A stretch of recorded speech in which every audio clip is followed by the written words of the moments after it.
पापा चांदी इतनी क्यों बढ़ रही है?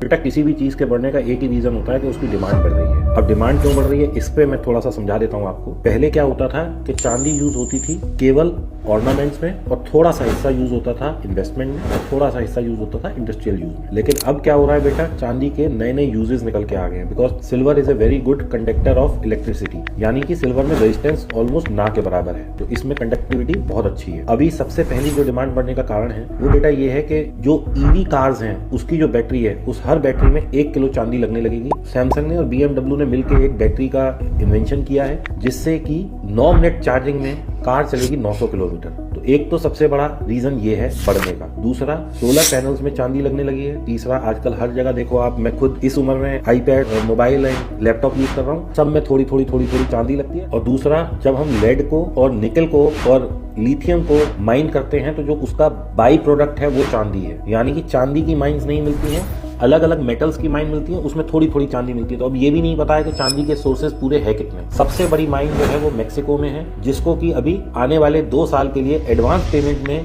सैमसंग ने अंडरराइट कर दिया है। यानी कि जितनी चांदी, जितनी लेड और जितना निकल वहां से निकलेगा वो सब सैमसंग ले लेगा, क्योंकि उसे बैटरी बनानी है। अगर ये चांदी वाली बैटरी की ईवी एडॉप्शन केवल 20% हो जाए तो दुनिया में जितनी भी चांदी है वो सब बैटरी में ही खप जाएगी। तो इसलिए बेटा चांदी की डिमांड बढ़ रही है। ओके पापा, बहुत अच्छे से समझ आ गया। अगर दोस्तों आपको भी मेरे नालायक बेटे की तरह अच्छे से समझ आ गया है तो इस रील को सेव कर लीजिए, ये आगे बहुत काम आने वाली है।